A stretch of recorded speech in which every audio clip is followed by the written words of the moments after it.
à tous, oui je suis très heureuse parce que je suis dans le Gers et que ce département m'est familier, aussi parce que l'on va parler d'amour et que c'est la source de motivation d'Élodie et de Jérémy qui ont mené à bien leur projet, l'atelier des huiles. Jérémy est agriculteur, il cultive des céréales, les transforme en huile et Élodie a quitté son métier dans le milieu de l'art pour le rejoindre, vivre pleinement sa vie ici. Elle s'occupe du conditionnement et de la commercialisation.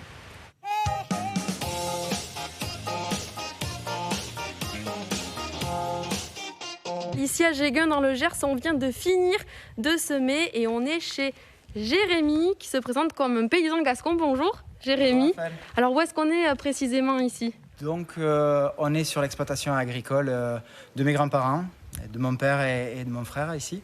Donc voilà, agriculteur depuis 2009, donc ça fait déjà 12 ans, et depuis 2016 en bio. Alors qu'est-ce que vous cultivez? Vous avez combien d'hectares? Alors moi je suis sur 100 hectares en bio. Et je cultive donc 9 cultures différentes. Il y en a 6 qui nous permettent de faire des huiles vierges, bio. Et 3 autres qui sont le blé, le soja et les pois chiches cette année pour la rotation. Ici, nous avons ici du cartame, qui est une plante assez rare, qui revient petit à petit dans le coin. Donc ça, c'est notre petite huile de noisette. Un goût très finement de noisette. Le colza, que pas mal de gens peuvent reconnaître. La cousine du colza, qui est ici, donc en orange, la cameline. Donc qui ressemble, mais c'est notre couleur. Voilà. Ici, on a du lin, parce qu'on fait aussi de l'huile de lin. Et pour terminer, le commun tournesol. Super, et donc des quantités, vous n'avez pas tout en grande quantité. Le chanvre par exemple, là vous n'en avez plus? Et oui, là on n'a plus de chanvre, donc petite récolte en fait. C'est compliqué d'avoir des variétés adaptées au sud-ouest, c'est une plante qui s'est perdue. Donc ça fait la 4e année que je vais en semer. Donc petit à petit, j'essaye de faire revenir cette variété. Et donc à terme d'avoir des quantités assez suffisantes de grains pour avoir une quantité d'huile.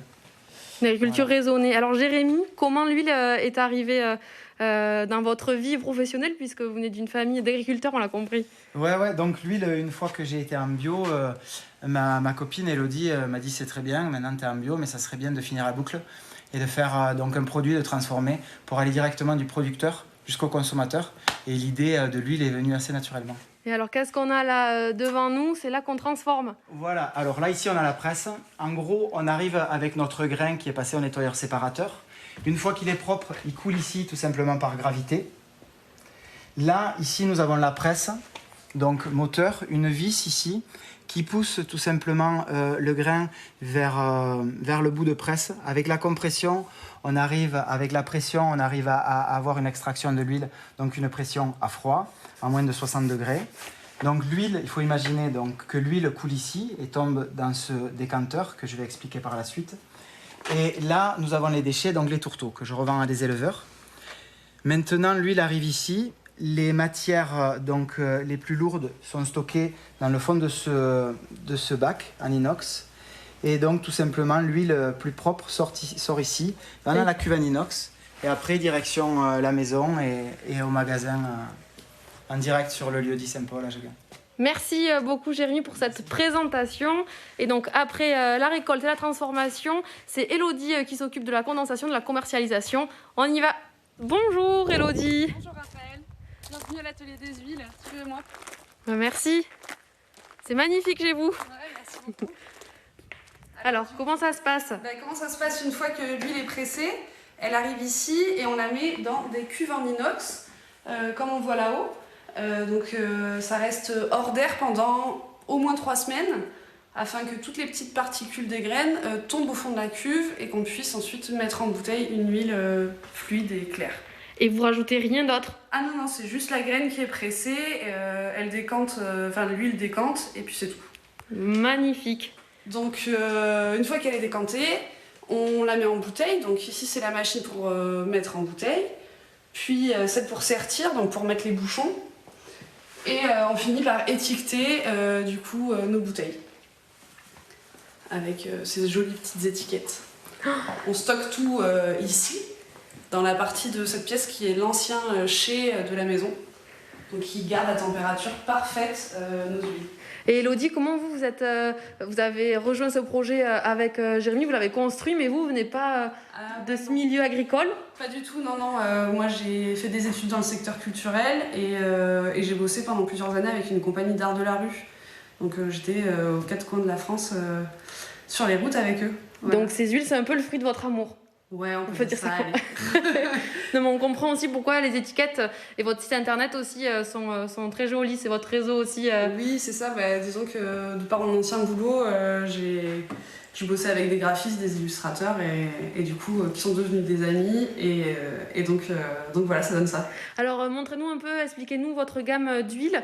Il y a différents prix, pourquoi Alors du coup on fait différentes huiles à partir de différentes graines comme Jérémy l'a montré et du coup suivant la difficulté de production ou le pourcentage d'extraction de l'huile, eh bien on va réussir à faire plus ou moins d'huile, donc les prix se ressentent. Après on est sur une gamme qui va de 2,50 € la première bouteille jusqu'à 24 €, donc c'est accessible à tous les porte-monnaies. Et donc là, on vous voit derrière ce beau comptoir, oui. Accueillir les gens chez vous, c'était important, c'était la suite logique du projet. Bien sûr, ouais, c'est primordial de pouvoir aller au bout du processus et puis d'être en contact direct avec le consommateur, de l'accueillir, de le faire goûter et de faire découvrir les produits issus de nos graines, tout simplement. Donc c'est un tout jeune projet, mais vous avez du monde qui vient... Oui, carrément. On a commencé en décembre 2019 du coup à la commercialisation. Et oui, il y a du monde qui vient. On est ouvert les mercredis après-midi à la boutique. Et après, on est présent sur des marchés et dans des magasins également. Merci beaucoup Elodie pour votre accueil. Bonne continuation et bonne journée. Oui, merci beaucoup à vous. Au revoir. Au revoir. Et donc toutes les précisions sur les horaires le mercredi après-midi sont sur le site internet d'Elodie et de Jérémy.